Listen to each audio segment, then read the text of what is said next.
दोस्तों, मैं जब आपसे कहता हूं कि आने वाला दशक होगा बिहार में, वो डेयरी का होगा, दुग्ध पालन का होगा, तो उसके कुछ न कुछ आधार हैं। मेरा अनुभव कहता है और बिहार में जब मैं घूमते हुए देखता हूं कि कैसे इस क्षेत्र में विकास हो रहा है, लेकिन उस विकास में आज एक बहुत ही महत्वपूर्ण कड़ी है, जिससे मैं आपको रूबरू कराऊंगा कि असम दिसपुर से एक महिला ने पटना में आकर डेयरी की शुरुआत की, क्यों की, क्या बैकग्राउंड है और उस पूरी प्रक्रिया में इस निर्णय को लेने में कितने साहस की ज़रूरत होती है, ये सारी चीज़ आप जानेंगे। लेकिन उसके लिए आपको ये हमारा वीडियो पूरा देखना पड़ेगा और ये बड़ा प्रेरक होगा।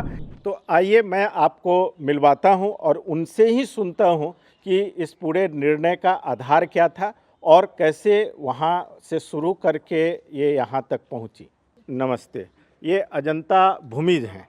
आपने किस साल में यहाँ आने का सोचा?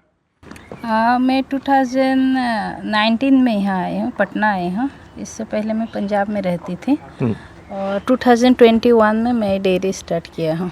2021 में? हाँ जी। कितने गाय से शुरू की? शुरुआत में 9 से किया था मैंने। 9 गाय से शुरू की। आपने डेयरी को ही क्यों चुना? एक्चुअली मैं असम से थी और मेरे को ये था कि घर पे बचपन से गाय वगैरह मैंने देखा हुआ था और दूध के लिए क्या है कि दूध एक प्योरिटी जो होता है वो हम जब पंजाब में रहते थे या जॉब रिलेटेड अदर स्टेट वगैरह में रहते थे तो वो चीज़ हम लोग को नहीं मिला। और जब मैं पटना आई, पटना आने के बाद हमारे घर पे जो दूध आता था तो वो दूध भी जब हम देखते थे उसमें कुछ क्वालिटी जो था वो अच्छा नहीं था, क्योंकि पैसा भी लेते थे, प्योर हम लोग को मिल नहीं रहा था। तो थोड़ा मैंने उस पर रिसर्च किया जो कि ऐसा क्यों है, क्योंकि पटना के पास दूध के ऐसा मार्केट है और पटना में ऐसा क्यों मतलब प्योरिटी नहीं मिल रहा है। तो उसके बाद मुझे सर्च करने के बाद पता चला यहाँ पे अच्छा मार्केट है मिल्क का और इसी वजह से मैंने ये स्टार्ट किया। अजंता, जब ये बात हो रही है और आपने कहा, जब बताया कि आप असम से यहाँ आई, तो असम से और पटना का आपका जो जगह है, इससे क्या आपका संबंध है? मेरा शादी पटना में ही हुआ है। पटना में हुआ हाँ है? जी। अच्छा, आपने जब इसको शुरू किया तो कब जाकर आपको लगा कि आपके हस्बैंड को भी इसमें ज्वाइन कर लेना चाहिए? मैंने 2024 में मेरे को लगा, क्योंकि 2021 में स्टार्ट किया, उसके बाद कुछ परेशानी आने लगा था, फिर जैसे सॉल्व होने लगा तो मेरे को लगा इसमें अच्छा पोटेंशियल है, कुछ हम कर सकते हैं। और इसी वजह से हस्बैंड को बोला 2024 में जॉब क्विट करने के लिए। 2024 में? हाँ जी। तो 2021 में इन्होंने शुरू किया और 2024 तक इस व्यवस्था को इन्होंने चलाया। चलाने के बाद इनको लगा कि अब इनके हस्बैंड को भी इसमें आ जाना चाहिए। तो 2024 में इनके पतिदेव कुंदन जी, जो एक कॉरपोरेट में नौकरी करते थे किसी कंपनी में, तो उन्होंने आकर इनके साथ हाथ बटाना शुरू किया और वहाँ से आप दोनों मिलके इसको चला रहे हैं। अजंता जी ने हिम्मत किया और ये यहाँ पे आकर अपने डेयरी फार्म को शुरू किया, लेकिन बैकअप में कुंदन जी लगे हुए थे जो इनको सपोर्ट कर रहे थे, मोरल या फिनंशियल। लेकिन पहल जब कोई करता है और उस पहल के दौरान की जो संघर्ष होती है, जो टेक्निकल नॉलेज कलेक्ट करना होता है, वो हमेशा एक महिला के लिए चुनौतीपूर्ण होता है और उस दौर से इन्होंने काफ़ी आगे बढ़कर आज अपने डेयरी को एक बहुत ही व्यवस्थित स्वरूप दिया। अब मैं आपको मिलवाता हूँ इस कड़ी में कुंदन जी से, जिन्होंने बहुत दूर रहकर इनको एक तरीके से सपोर्ट किया कि आप इनके जाकर वहाँ करें। कुंदन जी, आपको कैसे लगा कि आप इनको फ्री किए कि आप जाइए वहाँ पे इस बात की शुरुआत कीजिए? क्या सोच थी इसके पीछे की? अभी एग्जैक्टली क्या था सर, हम लोग जब पंजाब में थे ना, तो वहाँ पे हमारा जो कंपनी में काम कर रहे थे वो कॉरपोरेट के तरफ से कुछ CSR प्रोजेक्ट चल रहा था जो साहिवाल पे चल रहा था। तो वहाँ से हम लोग उनका मिल्क लिया, पीना चालू किया। तब ये भी बोली कि नहीं, इसमें कुछ किया जा सकता है। दूसरा क्या, जिद इनका ही है। हम तो नहीं सोच रहे थे कि जाना है, क्योंकि अच्छे खासे मैं ITC में जॉब कर रहा था और सब कुछ बढ़िया चल रहा था। उसके बाद जब यहाँ पे आई तो नहीं मुझे करना ही है, करना ही है। हम बोले ठीक है, जब करना है तो आप जाओ वहाँ पे। यहाँ पे आने के बाद इनने कुछ रिसर्च किया, कुछ हमने भी वहाँ से रिसर्च कर करके इनको भेजा कि यहाँ पे जाओ, यहाँ पे जाओ। आप मतलब काम तो इनने किया, बट लिटिल बिट क्या है कि बैकग्राउंड में हम कुछ कुछ काम कर रहे थे रिलेटेड टू डेयरी। अच्छा। आफ्टर दैट वेटनरी कॉलेज गए, फिर वेटनरी कॉलेज से भी बहुत सारा चीज़ लिए। फिर ये एक जो सबौर है यहाँ पे बिहार एग्रीकल्चर यूनिवर्सिटी, वहाँ पे भी एक इनक्यूबेशन प्रोग्राम चलता है रफ्तार बोल के, उनने उसमें ज्वाइन किया, 2 महीने का रेसिडेंशियल ट्रेनिंग लिया। आफ्टर दैट एक बिरसा यूनिवर्सिटी है, वहाँ से भी इन ट्रेनिंग लिया। तो ये सब करने के बाद अब एग्जैक्ट लगा कि अब हमको कुछ ये साहिवाल पे ही करना चाहिए। ये लोग कर भी रहे थे। फिर हम वहाँ पे पंजाब से हम बोले कि हमारा ट्रांसफ़र कीजिए, तो ट्रांसफ़र हमारा संयोग देखिए कि हमारा ट्रांसफ़र भी डेयरी में हुआ। डेयरी में? हाँ, आशीर्वाद जो यहाँ पे बना था ITC का। अच्छा। मुंगेर में जो इनका ओन प्लांट है। अब मैं तो इंजीनियरिंग बैकग्राउंड का हूँ, तो मैं EHS में काम किया, इन्वायरमेंट हेल्थ एंड सेफ्टी। तो वहाँ पे जब डेयरी में गया तो इंटरेस्ट तो एक था ही कि डेयरी करना है हम लोगों को भी, और कर रही है। तो दूध क्या है वो पूरा वहाँ पे समझ के आए हम। पालना इनको पता है, दूध क्या है वो हमें पता चल गया। ठीक है। आफ्टर दैट इनको गाइड किया कि ऐसा करो, कहाँ आपका प्रॉब्लम आ रहा है, कस्टमर को क्या रिव्यू में मतलब आ रहा है, उससे आपको बचना कैसे है, या आप उसमें इम्प्रूव कैसा कर सकते हैं। ये किया। एक लेवल पे आने के बाद ये थोड़ा स्टक हो गई कि अभी आगे जाना है तो एक हैंड चाहिए। फिर हमने 2024 में 1 जनवरी को नौकरी छोड़ दिया, रिजाइन कर दिया। अच्छा। 3 महीने का नोटिस पीरियड कंप्लीट किया। 1 अप्रैल को हम पहुँच 2024 24 के बाद से आप लगे हैं? 24 के बाद से हम लगे हैं। 24 के बाद से लगे हैं तो कुछ कुछ चीज़ जैसा इम्प्रूव किया। अभी हम पहले फीड खरीदते थे दूसरे कंपनियों से, फिर हम लोगों ने अपना ओन फीड बनाना चालू कर दिया। क्योंकि ओन फीड आप देखिएगा तो जो सबसे नॉमिनल प्राइस है, जिसमें सबसे ज़्यादा इंग्रेडिएंट्स यूज होता है गेहूँ और मक्का, वो भी 20-25 रुपये मिलता है। और 20-25 रुपये kg पे वो पूरा फीडे प्रोसेस करके दे रहा है, तो कुछ तो गड़बड़ कर ही रहा है वो। अच्छा। ये सिंपल है, मेरे को एक थॉट प्रोसेस वाला हिसाब आया कि 25 रुपये kg यदि वो फीड दे रहा है तो उसमें दलहन भी मिला रहा है, खल भी मिला रहा है, DOC मिला रहा है, फिर आपका ये बाईपास फैट भी डाल रहा है वो। थोड़ी बहुत मेडिसिन की भी बातें हैं। लेकिन आप देखिएगा तो सबसे जो छोटा चीज़ है, जो जिसमें सबसे बड़ा इंग्रेडिएंट्स है, वो मक्का और गेहूँ है।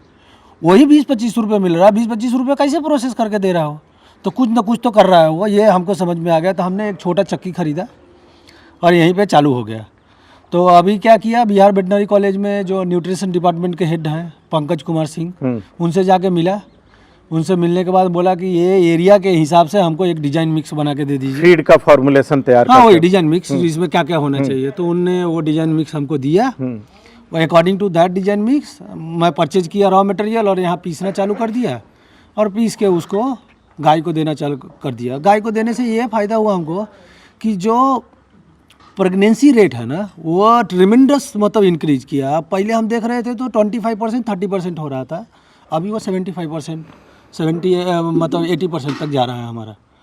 दूसरा हम फिर देखा कि यहाँ पे पहले क्या होता था, बाछा भी हो जा रहा था। इसमें जैसे आपने जब फीड की बात की तो सीमेन या जब आप ब्रीड इम्प्रूवमेंट पे भी कुछ सोचा क्या आपने? ब्रीड इम्प्रूवमेंट पे मतलब फर्स्ट तो ये देखा कि हमारा जो कंसीव रेट है वो बहुत लो है, तो उसको बढ़ाया। तो उसको बढ़ाने के लिए फीड को हमने चेंज कर दिया। फीड में आपने वो न्यूट्रिटिव वैल्यू डाला जो डॉक्टर पंकज ने जो बताया। उसके बाद क्या किया कि हमने इसको इम्प्रूव करने के लिए फिर जाके वहाँ पे मिला जो आपका डॉक्टर दुष्यंत हैं या डॉक्टर सुमित हैं, उनसे।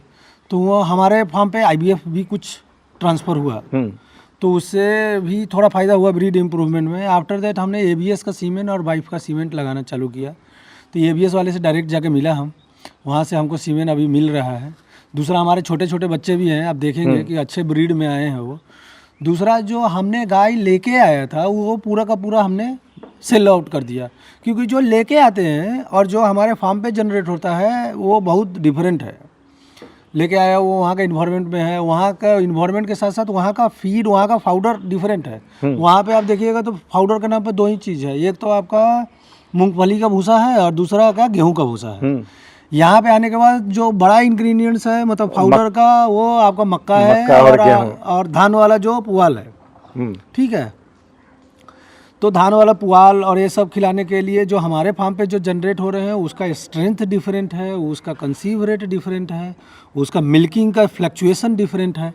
अभी आप देखेंगे तो मिल्क फ्लक्चुएट होता है, मतलब जैसे ही टेम्परेचर अप डाउन हुआ तो मिल्क फ्लक्चुएट हो जाएगा, लेकिन यहाँ जो जनरेट हो रहा है उसका मिल्क फ्लक्चुएशन नहीं होता है। नहीं होता है। अच्छा, एक बात इसमें यहीं पे कि जब आप ये सारी कुछ किए तो अभी आप जो दूध उत्पादन करते हैं उसको क्या करते हैं? आप सोसाइटी को देते हैं या? नहीं, सोसाइटी को देंगे तो कुछ बचेगा नहीं सर। सोसाइटी को देंगे तो हम सस्टेन नहीं कर पाएंगे, क्योंकि सोसाइटी में देखेंगे तो आपका फैट और SNF लेवल पे वो लोग खरीदते हैं। बेसिकली जो गाय का फैट है वो 4 आता है और SNF 8 आता है। इसमें ही वो रेट चार्ट बना के रखा है सुधा। वो रेट चार्ट में 33 रुपये 35 रुपये में यदि दूध बेचेंगे ना तो ये पूरा बांध बूंद के और बाज के जाना पड़ेगा। यहीं पे हमारे दर्शकों को जानने की ज़रूरत है कि जब कभी बात होती है कि डेयरी लाभदायक है या नहीं, तो आप कुंदन जी के मुंह से सुन लिए कि लाभदायक तब तक नहीं है जब तक कि आप 4% फैट और 8% SNF के चक्कर में पड़े हुए हैं। अगर आपको डेयरी को लाभकारी बनाना है, अपने बैलेंस शीट को ठीक करना है, तो कुंदन जी ने जो रास्ता अपनाया उसको अपनाइए। वो क्या है वो बताइए। अभी हम लोगों ने क्या किया, पहले तो जब काऊ लेके आया था तो पटना में मैं अननोन हो गया, क्योंकि हम देखिएगा तो 2005 से ही आउट ऑफ स्टेट है। पहले इंजीनियरिंग किया नागपुर में, आफ्टर दैट पूरा गुजरात घूमा, उड़ीसा घूमा, झारखंड घूमा, MP घूमा, बेंगलोर में कुछ दिन रहा, फिर पंजाब में आया।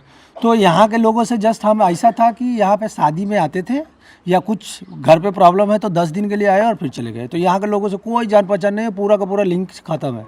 मैडम आके थोड़ा लिंक डेवलप किया, अजंता डेवलप करने के बाद जो नॉन लोग थे हमारे, उनको पहले हम लोग दूध देना चालू किया। जब इनिशियल फेज में दूध देते थे तो हम लोग 60 रुपीज़ दूध देना चालू कर दिया, क्योंकि कैसे भी बिके पहले तो 60 रुपीज़ देने के बाद हम बोला कि अब हम आपको दूध दे नहीं पाएंगे, नहीं तो आपको रेट बढ़ाना पड़ेगा। मतलब 60 रुपये में भी आपने मना कर दिया कि दूध हम नहीं दे पाएंगे। तो हमने दूसरा क्या है, अब जो नॉर्मल काऊ है HF और जर्सी, उसका दूध का क्वालिटी और क्वांटिटी डिफरेंट है। इसका क्वालिटी डिफरेंट है, क्वांटिटी डिफरेंट है। वो रेट में ये बेचेंगे तो पॉसिबल नहीं है। आप 100 रुपये से नीचे यदि आप बेच रहे हैं तो आपको कुछ नहीं मिलेगा। 100 रुपये आपको बेचना ही पड़ेगा। और यदि जिनको दूध पीना है अच्छा तो उनको 100 रुपये देना पड़ेगा। नहीं तो दूध का अच्छा है कि आप हाई TDS जो आता है आपका पानी 250 TDS का और pH का, वो बढ़िया पीजिए, वही बढ़िया है। दूध के नाम पे दूध के नाम पे नहीं। आप सोचेंगे कि हमको 20 रुपये 30 रुपये 40 रुपये दूध मिल जाए तो वो HF का दूध मिलेगा, और वो भी उसमें इतना मिक्स होगा क्योंकि दूध का पूरा हम बता रहे हैं आपको, हम पूरा अंदर तक घुस के देखा है कि कहाँ से पाउडर आता है, किसमें माल्टोडेक्स मिलता है, किसमें ग्लूकोज मिलता है, वो सब देखा हुआ है हमारा। आप देखिएगा तो मिल्क का प्रोसेसिंग कॉस्ट जो आता है कॉर्पोरेट लेवल पे, वो हम आपको जस्ट एक इन्फॉर्मेशन के लिए बता रहा हूँ, वो 350 रुपीज़ kg आता है जो पाउडर बनाते हैं। मेनली पाउडर पे ही चल रहा है पूरा। आप देखेंगे तो जो यहाँ पे पर कैपिटा है मिल्क, वो 250 ग्राम के आसपास है, ठीक है, बिहार का। और यहाँ पे जनरेट हो रहा है 150 ग्राम, तो वो पाउडर घोल रहा है और क्या कर रहा है। और आप एक और बताता हूँ आपको, अभी जस्ट आया मकर संक्रांति, कोई बोलता है 3 लाख KL बेच दिया दही, कोई बोलता है 6 लाख KL दही बेच दिया। पेपर में सुनेंगे। कहाँ से आया? गाय ऐसा तो नहीं ना सडनली ये सकरात आ गया, भाई ये गाय ये काम करो, थोड़ा बढ़ा दो दूध, ऐसा तो बढ़ाएगा नहीं।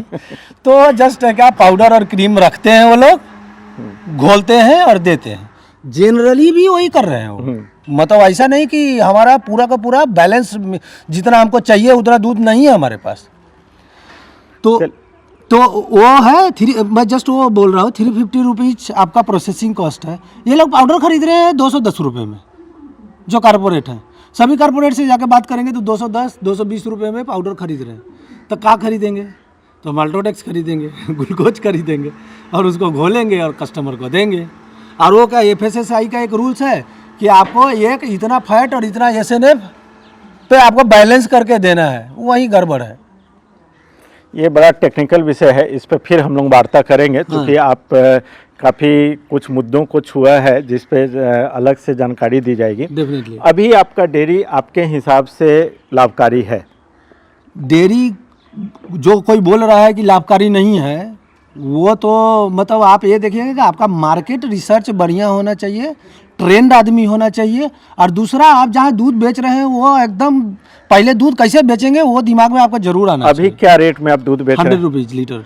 अब आप देखिए कि जिस पटना में आपको सुधा का दूध या किसी भी अच्छे ब्रांड का दूध 42 रुपये, 45 रुपये, 48 रुपये या अधिकतम 50 रुपये तक मिल रहा है, वहाँ पे कुंदन जी बड़े दम के साथ कह रहे हैं कि 100 रुपये लीटर में बेच रहे हैं और उसके बाद भी इनके पास डिमांड है, सप्लाई नहीं है। सप्लाई नहीं है, डेफिनेटली सप्लाई नहीं है, डिमांड है।